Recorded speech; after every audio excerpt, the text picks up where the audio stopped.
3월 19일 여러 상자에 배양하고 있던 느타리 배지에서 큰 것은 단추만한 것, 작은 것은 파달만한 귀여운 버섯이 발생하였습니다. 상자 전체에 발생하지 않고 한쪽에서만 나왔습니다.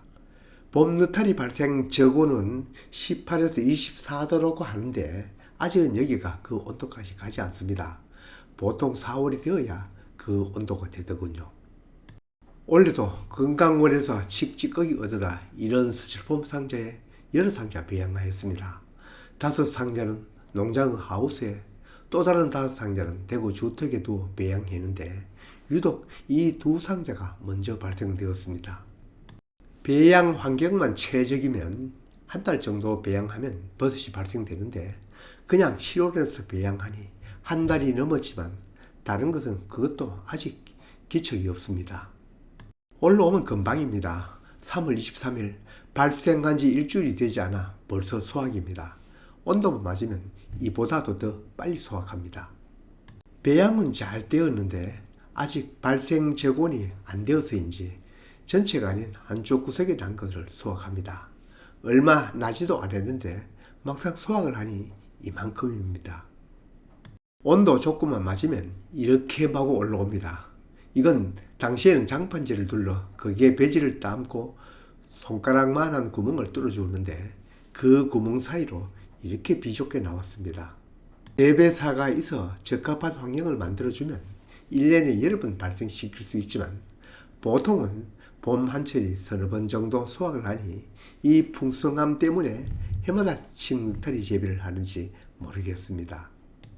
맛이야 개인 기호이지만 워낙 왕성하게 나오고 풍성하게 수확을 하니 표고보다 가격이 싸지만 실제 맛은 이게 부족하지 않습니다. 특히 육류와 잘 어울리고 그 중에서 닭고기와 아주 잘 어울립니다. 오늘같이 느타리 수확을 하는 날에는 시장에 가서 생닭 한 마리 사옵니다. 닭고기도 버섯도 서로 맛이 배가 됩니다. 두 상자에 그것도 한쪽에만 버섯이 발생하였지만 수확을 해보니 적은 양이 아니군요.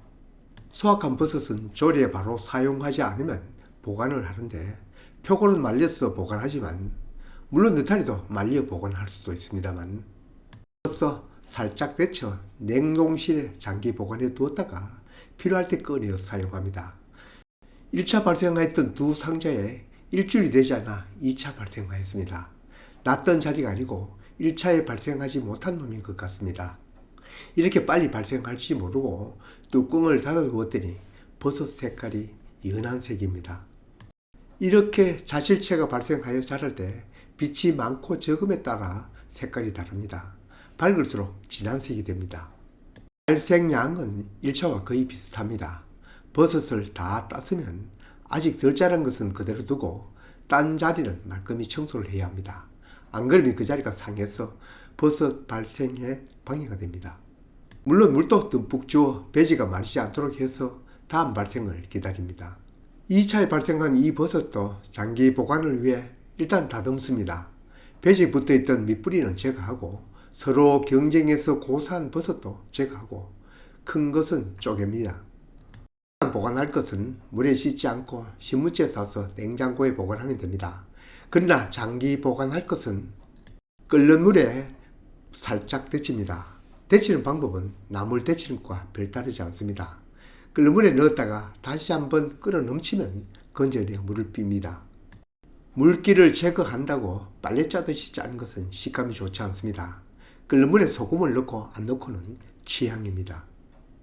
물이 어느 정도 삐면 한 번에 요리 쓸 만큼 작은 봉지에 담고 그걸 다시 큰 봉지에 담아 이름표를 넣어 묶어 냉동실에 차곡차곡 넣어둡니다. 비축입니다. 해마다 건강원에서 칡찌꺼기 얻어다 어떤 해는 종균을 직접 비양해서 접종하고 올해는 종균을 사다가 접종을 하였습니다.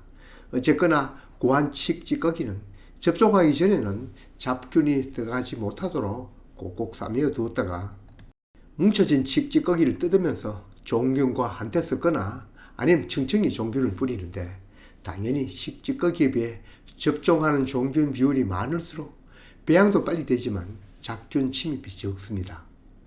칡찌꺼기 사이사이 종균 비율이 높을수록 좋지만 특히 곰팡이가 침입하기 쉬운 맨 위에는 종균의 양을 많이 하는 것이 더 중요하더군요. 곰팡이나 버섯이나 다들 균인데 이런 미생물들은 먼저 우점하는 쪽이 이깁니다.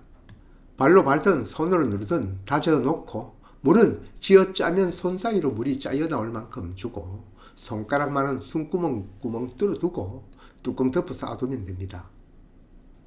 느타리 배양 온도는 20에서 23도이지만 무균실인 경우는 최적의 배양 조건이지만 이건 우리처럼 실외에서 한다면 배양 기간이 다소 늦어지더라도 20도 전후에 보관하는 것이 좋습니다. 원래는 칡찌꺼기 양에 비해 종균 양을 늘려서 위에 넉넉히 종균을 덮었더니 다른 잡균 하나 침입하지 못하고 이렇게 배양이 잘 되었습니다. 이렇게만 되면 잡균 침입이 어렵습니다. 마르지 않도록 가끔 급수를 하고 위에 물이 너무 남지 않도록 하여 뚜껑을 덮어두면 기온만 맞으면 틀림없이 발생합니다. 여기에 노란색을 띠는 것은 수분이 증발하다가 뚜껑이 부딪혀 다시 고인물입니다. 장기간 덮어 배양을 하다 보니 일어난 일인데 잡균이 아니므로 상관은 없습니다. 늘 하는 얘기, 이 느타리 버섯 재배 방법도 여러 가지입니다. 안 되는 재료 찾기 어려울 정도로 토막 재배, 성형 재배, 또 이처럼 칡찌꺼기 고안 재배, 그 중에서 단기간 배양하고 올라오는 것은 가장 풍성한 이 칡느타리 재배가 제일 쉽고 신납니다. 근처에서 칡찌꺼기 구하지 못하면 칡과 등계를 섞어서 깻단이나 옥수수 썰어 또는 박스나 계란판에 배양을 해도 됩니다. 단 이들은 끓는 솥에 1시간 이상 멸균해서 식혀 배양해야 곰팡이 발생이 없습니다. 지금까지 얘기한 이런 재료들은 멸균을 해야 하는 단점이 있지만 배양 기간이 짧아 2월에 접종하면 3월과 4월에 수확할 수 있습니다. 그 외에 근처에 침요소와 감나무 등 일부 나무를 제외한 대부분 나무를 이용하여 토막 재배를 할 수도 있습니다. 이건 재질이 단단한 만큼 소독은 필요 없고 대신 봄에 접종을 하면 여름 지나 가을에 수확할 수 있습니다. 재질이 단단하니 수확 기간도 깁니다. 보통 2-3년간 수확할 수 있습니다. 토막 재배를 하기엔 나무 굵기가 작은 것들은 구멍을 내어 성형 종균을 넣어 재배하는 성형 재배 방식도 있습니다. 우리는 지난 겨울 일반 사과나무 뽑고 외성 사과를 심었는데 거기에서 나온 사과나무가 토막 재배하기는 굵지 않아서 이렇게 성형 재배를 하려고 합니다. 틈나면 여기에 대한 영상도 만들어 올리겠습니다. 텃밭 농사 또 기촌 생활 별 것 없습니다. 이런 것으로 재미를 느끼며 건강하게 살아가는 것입니다.